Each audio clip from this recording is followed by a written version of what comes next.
កម្ពុជាកំពុងទទួលឥទ្ធិពលព្យុះជាលើកទី4ក្នុងរយៈពេលមិនដល់1ខែបន្ទាប់ពីព្យុះមុនបង្កភ្លៀងនិងខ្យល់កន្ត្រាក់តាំងពីដើមខែកក្កដាពេលនេះព្យុះទី12ឈ្មោះណូលបានបង្កើនកម្លាំងខ្យល់មូសុងនិរដីធ្វើឲ្យភ្លៀងធ្លាក់ខ្យល់កន្ត្រាក់និងផ្គររន្ទះអាចកើតមានស្ទើរគ្រប់ខេត្តក្រុងនៅកម្ពុជារហូតដល់ថ្ងៃទី29ខែកក្កដាឆ្នាំ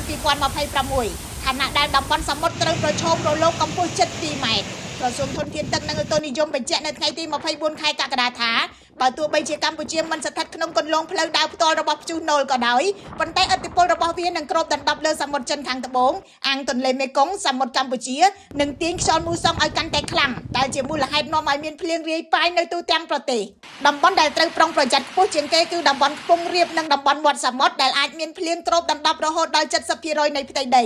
នៅខេត្តកោះកុងព្រះសីហនុកំពតកែបនិងតំបន់ភ្នំបូកគោរលកសមុទ្រអាចឡើងដល់ 1.75 ម៉ែត្រដែលអាចបង្កហានិភ័យដល់ទូកនេសាទនិងអ្នកធ្វើដំណើរតាមផ្លូវទឹកចំពោះតំបន់វាលទំនាបរួមទាំងរាជធានីភ្នំពេញនិងខេត្តបន្ទាយមានជ័យបាត់ដំបងពោធិ៍សាត់កំពង់ឆ្នាំងសៀមរាបកំពង់ធំកំពង់ចាមត្បូងឃ្មុំព្រៃវែងកណ្ដាលតាកែវនិងស្វាយរៀងអាចមានភ្លៀងខ្យល់កន្ត្រាក់និងផ្គររន្ទះគ្របដណ្ដប់ 50% នៃផ្ទៃដី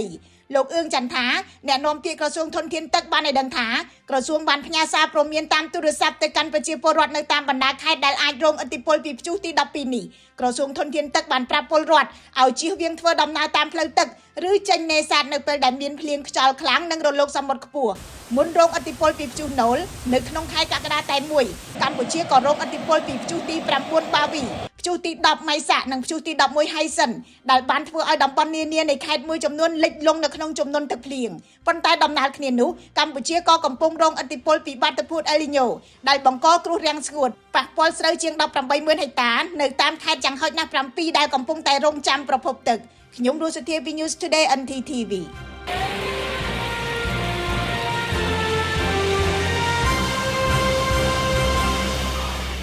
អង្គរ Sprayer ម៉ាស៊ីនបាញ់ថ្នាំស្វ័យប្រវត្តិស្នាដៃកូនខ្មែរបង្កើតឡើងដោយក្រុមហ៊ុនអង្គរ Green និងទទួលផលិតគ្រឿងចក្រកសិកម្មផ្សេងទៀតអង្គរ Green រួមគ្នាអភិវឌ្ឍនិងធ្វើទំនើបកម្មកសិកម្ម